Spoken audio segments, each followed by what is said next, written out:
Oke, bro. Yuk, sekarang kita akan belajar tentang teorema sisa ya. Di suku banyak ada yang namanya teorema sisa. Apa sih teorema sisa? Gini, bro. Ilustrasinya sedikit dulu. Ilustrasinya untuk teorema sisa. Oke, yuk. Ilustrasinya gini ya. Jadi kita ilustrasikan kayak eh, kalian punya pembagian normal aja biasa. Ini saya punya ilustrasi gini misalnya aja. Ilustrasinya kalian punya angka misalnya 13.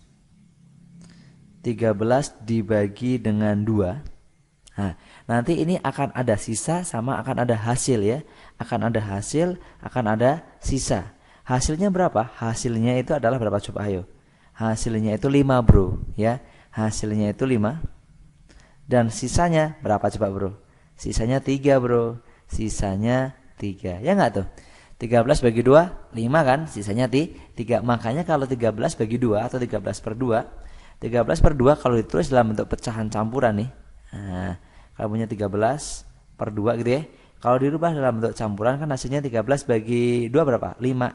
Sisanya 3 ini per 2. Ini hasil ya.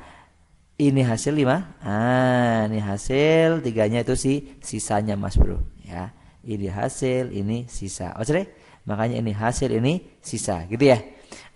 Kalau kita tulis lagi berarti nanti ini berlaku gini, 13 itu ternyata sama dengan 2 kali 5 ditambah 3. Gitu ya.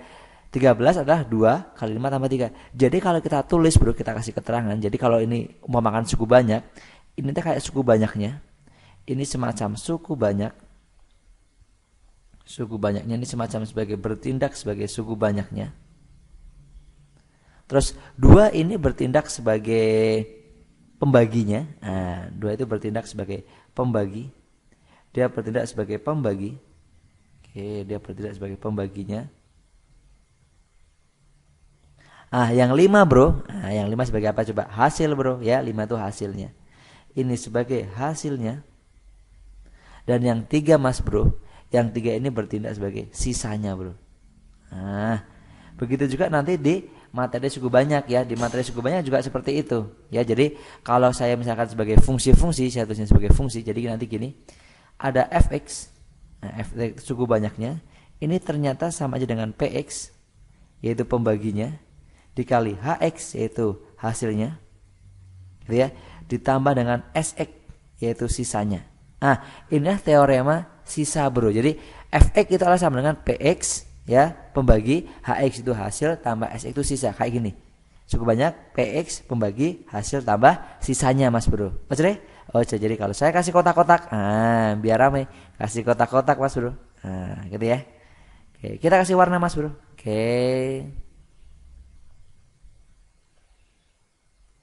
Oke, ini dia, gitu ya. Sip, ngerti ini? Ngerti ya. Perlu kalian catat ya, dan perlu kalian ketahui bahwa yang disebut fx di sini nanti ini dia berlaku sebagai apa? Suku banyaknya. Dia berlaku sebagai suku banyak. Kalau px ini atau p-nya di sini dia berlaku sebagai pembagi. Kalau hx ini dia berlaku sebagai sisanya, hasilnya. Hasil baginya.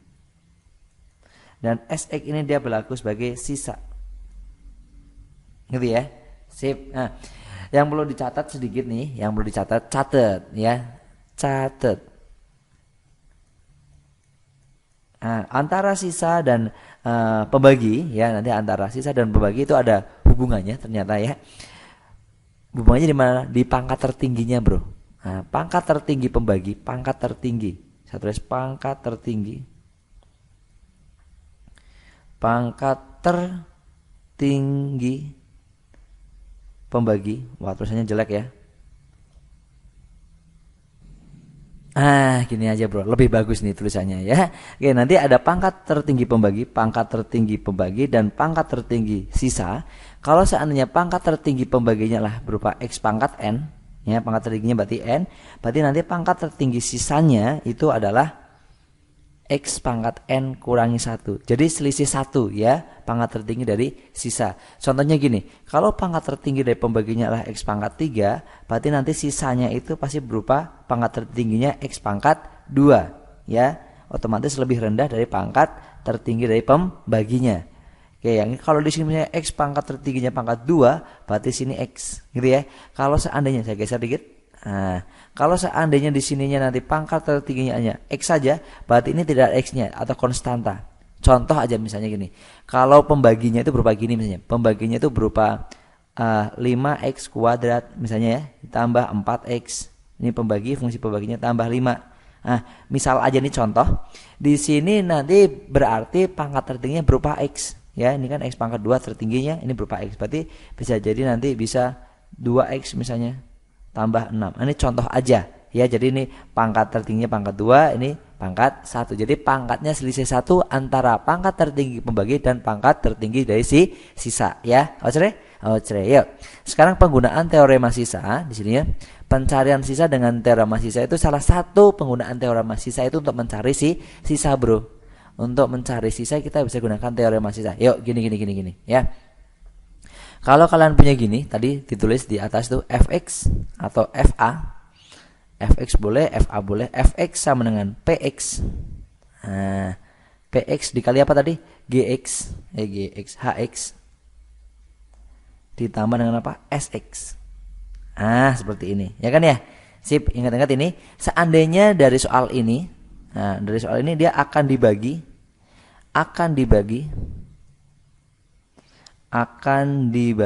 dengan apa nih? Akan dibagi dengan sebuah nilai, yaitu nilainya X min A. Nah, kalau dibagi X min A, berarti ini artinya, Bro, berarti X min A itu berlaku sebagai PX atau pembaginya. Jadi PX itu sama aja X min A. Gitu, Bro. Cerenya. Jadi artinya apa? PX-nya ini bisa kalian ganti dengan X min A. Jadi kalau saya tulis ulang lagi yang atas tuh, Fx itu sama dengan PX. PX-nya itu berarti X min A dikali Hx ditambah Sx. Itu dia. Sip. Bagaimana cara mencarinya? Lihat, perhatikan di sini. Kita Hx-nya juga nggak tahu gitu kan ya. Ini biar hilang kalian ternyata bisa kalian ganti tuh X yang ada di soal. Nah, X yang ada di sini bisa kalian ganti dengan A. Nah, jadi semua X-nya yang ada di sini bisa ganti dengan A. Jadi ini ganti dengan A, jadi FA jadinya. Ini kalian ganti dengan A lagi gitu ya.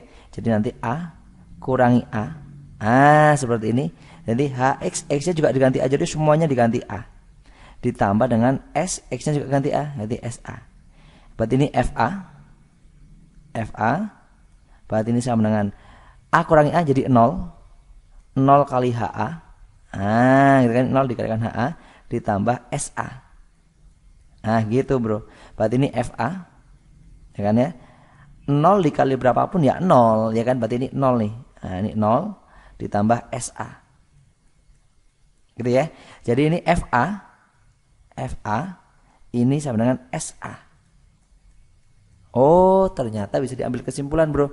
Kalau saya geser dikit, gitu ya. Bentar, Bro. Dari sini bisa diambil kesimpulan nih, Bro. Ternyata, Bro. Lihat, perhatikan di sini. Sisa itu ternyata ini kan sisa nih. Sisa ini ternyata sama menjadi sebuah fungsi tapi dimasukin A juga. Jadi ini kalau saya tulis ulang nih di sini ya. Dari ini aja nih. Ini bisa diambil kesimpulan, Bro. Ternyata sebuah sisa, ini sisa ya. Sisa itu sama dengan fungsi itu dimasukin dengan A. Itu dia. Sedangkan A apa ini? Kalau kalian lihat tadi, Mas Bro, A itu apa nih? A itu adalah ternyata pembuat nolnya. Ini kan kalau saya masukin ke sini, A kurangi A jadi 0 kan kayak tadi. A kurangi A 0. Jadi A ini adalah apa? Pembuat nol dari pembagi. Jadi A ini di sini ya, pembuat nol dari pembagi. A di sini adalah pembuat nol. Pembuat nol dari pembagi. Gitu ya. Jadi ini juga sama yang tadi untuk mencari sisa. Jadi sisa ini ya, sisa tanya FA, sedangkan A itu apa tadi? A itu pembuat nol dari pembagi. Ya, jadi A pembuat nol dari pembagi. Di sini A itu sama aja pembuat nol dari pembagi. Biar bagus, saya pakai ini aja. A sama dengan apa? Pembuat nol dari pembagi. Ocre. Ya, itu ingat-ingat ya. A itu apa? Pembuat 0 dari pembagi. Yang perlu kalian kotakin, Bro. Ini, Bro. Nah, ini dia, Bro. Sisa adalah apa? Sama aja fungsi suku banyak, tetapi dimasukin dengan A. Sedangkan apa? Pembuat 0 dari pembagi. Jadi A di sini adalah pembuat 0 dari pembagi. Ya, contoh gini, contoh misal ya. Contoh. Kasih contohnya, di sini aja deh. Ya biar masih kelihatan rumusnya. Contohnya misalnya saya punya gini, suku banyak. Contoh. Saya punya misalnya fx sama dengan 3x pangkat 2. Nah, gitu ya. Ditambah dengan 5x dikurangi 30. Ya. Dibagi, ini masih gampang sih, jangan pangkat 2 deh, pangkat berapa ya, pangkat 5 misalnya, pangkat 5 ditambah 2x pangkat 3 kurangi 4x tambah 6 misalnya ya, dibagi. Nah, dibagi dengan misalnya x min 1. Nah, seperti ini. Pertanyaannya sisanya berapa? Nah, gitu, langsung aja. Apa tadi sisa? Sisa sama dengan sisa sama dengan dimasukin FA. A. Apa itu A? A itu pembuat 0 dari pembagi. Pembuat 0 dari pembagi. Pembaginya mana? Ini dia. Nah, pembuat 0. Pembuat 0 berarti diganti nih. Biar 0 X-nya diganti berapa? X-nya diganti berapa? 1. Ya enggak? Karena 1 kurangi 1 0. Berarti ini yang di sini masukin 1 aja, Bro. Oh, berarti untuk mencari sisanya dari pembagian X min 1 sama aja fungsi itu dimasukin berapa? 1. Kan kalian punya tuh fx-nya. Fx-nya sama dengan apa itu? 3x pangkat 5, ya kan ya? Saya tulis di sini sebentar, Bro. Tulisnya agak di kanan aja. Di sini fx sama dengan 3x pangkat 5 ditambah 2x pangkat 3 min 4x ditambah 6.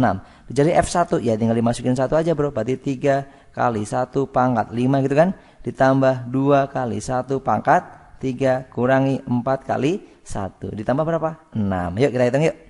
1 pangkat 5 ya tetap 1. 1 kali 3 ya 3. Ditambah 1 pangkat 3. 1. 1 kali 2 2. Kurangi 4. 4 kali 1 kan 4 ya. Ditambah 6. Yuk kita hitung. 2 tambah 3 5. 5 kurangi 1. 5 kurangi 1. 5 kurangi 4 1 ya. 1 tambah 6 7 gitu ya. Berarti sisanya adalah berapa?